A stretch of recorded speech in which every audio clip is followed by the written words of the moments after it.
Welcome to another Inside Lyme podcast. You are listening to a show dedicated to discussing actual cases. Dr. Daniel Cameron has been treating adolescents and adults for more than 30 years. He feels that the best way to get to know Lyme disease is through reviewed actual cases. Please remember that the advice given is general and not intended as specific advice as to any particular patient. If you require specific advice, then please seek that advice from an experienced professional. Now please welcome Dr. Daniel Cameron. Welcome to another Inside Lyme podcast. I'm Dr. Daniel Cameron. I will be discussing a 46-year-old woman with Lyme disease with bilateral vision loss. Jha and her colleagues first discussed this case in the Wisconsin Medical Journal in 2018. A 46-year-old woman developed blurred vision, which progressively worsened over a 3-week period. She had multiple medical problems, including hypertension, asthma, post-traumatic stress disorder, depression, seizure disorder, and alcohol use disorder, according to the authors. She had not had a seizure for 25 years. She did have a history of Lyme disease 10 years earlier that was treated for 10 days. She described a 3-week period of worsening blurring of her vision and tingling and numbness of both legs. She also had nausea, weakness, dizziness, and visual hallucinations. She had seen an optometrist 13 days earlier who found she had optic nerve edema. She was advised to go to the emergency room. An optic nerve is a nerve that transmits visual information from the retina to the brain. Did she go to the ER? No. The ophthalmologic exam confirmed the optometrist's finding of an optic neuritis. Optic neuritis is inflammation of the optic nerve. Her vision loss was significant. Legal blindness is defined as having a visual acuity of 20/200 or worse in the better eye after correction.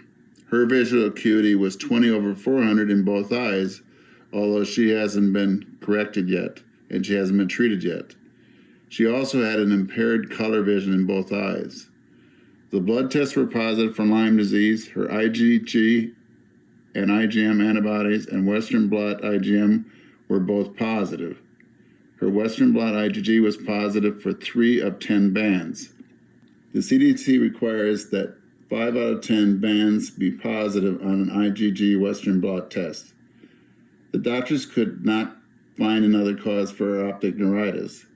The authors concluded, quote, "Our case has fulfilled the criteria for acute Lyme disease with strong evidence of a causal link with optic neuritis," end of quote, writes the authors. The authors suspected the optic neuritis was new from a presumed tick bite and not from the episode of Lyme disease from 10 years earlier. The woman was prescribed 2 weeks of doxycycline, but after 1 week was admitted to the hospital for alcohol intoxication. The author writes, "Upon questioning, she endorsed some improvement in vision after initiation of antibiotics," end quote. But the final outcome was uncertain since the woman left the hospital against medical advice and did not adhere to her follow-up appointments.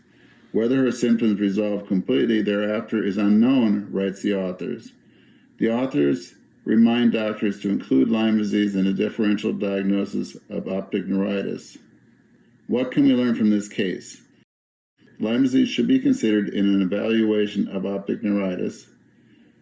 What questions does this case raise? How often does optic neuritis occur in Lyme disease? Did the woman get her vision back? She was too non-compliant to determine the outcome. What about other patients with optic neuritis associated with Lyme disease? What is the best treatment for optic neuritis? She was prescribed oral doxycycline for 2 weeks. Many patients are complex, as highlighted in this Inside Lyme podcast series. We need more doctors with skills recognizing a tick-borne illness in an individual with optic neuritis. We hope that professionals evaluating individuals with an optic neuritis can use this case to remind them to look for tick-borne illnesses and treat accordingly. Thank you for listening to another Inside Lyme podcast, a show dedicated to discussing actual cases. Keep in mind, the notes for this episode and all episodes can be found on our website at danielcameronmd.com. Sign up for our newsletter to keep up with our cases.